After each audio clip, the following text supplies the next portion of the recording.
બારડોલીના બંધારણના ઘડવૈયા બાબા સાહેબ ભીમરાવ આંબેડકરની જન્મજયંતિ 14 એપ્રિલે ઉજવવામાં આવે છે. તેમને બંધારણ નિર્માતા કહેવામાં આવે છે કારણ કે તેમણે ભારતીય બંધારણ નિર્માણના અમૂલ્ય યોગદાન આપ્યું હતું. આ ઉપરાંત B.R. આંબેડકર દલિત સમાજ માટે પણ મહત્વપૂર્ણ પગલાં લીધા હતા.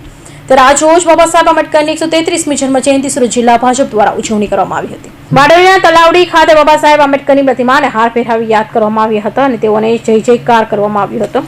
બાબા સાહેબ આંબેડકરની જન્મજયંતિની ઉજવણી કાર્યક્રમમાં બારડોલી વિધાનસભાના ધારાસભ્ય ઈશ્વરભાઈ પરમાર, જિલ્લા ભાજપ પ્રમુખ ભરત રાઠોડ, જિલ્લા ભાજપ મહામંત્રી જીગર નાયક, નગરપાલિકા પ્રમુખ ધર્મેશભાઈ પટેલ, નગર સંગઠન ભાજપ પ્રમુખ અનંતભાઈ જૈન, મહામંત્રીઓ જગદીશભાઈ પટેલ, સુરેન્દ્રસિંહ પરમાર સહિત કોર્પોરેટર કાર્યકરો અને નગરજનો ઉપસ્થિત રહ્યા હતા. કયા પ્રકારનો કાર્યક્રમ શું કહેશો?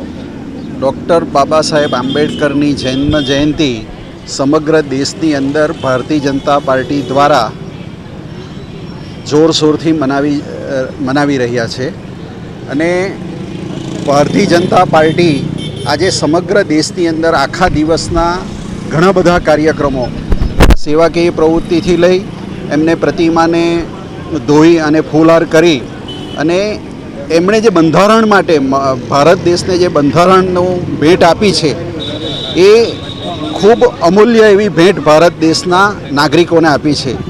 આજે એસટી હોય કે એસસી હોય એ સમાજને સાચી ઓળખ આપવાનું જો કોઈ કામ કર્યું હોય તો એ ડૉક્ટર બાબા સાહેબ આંબેડકરે છે. આજે સુરત જિલ્લા ભારતીય જનતા પાર્ટી દ્વારા આજે અહીં બાબા સાહેબ આંબેડકરજીની પ્રતિમાને ફૂલહાર કરવાનો એક કાર્યક્રમ આજે સવારના રોજ રાખ્યો છે.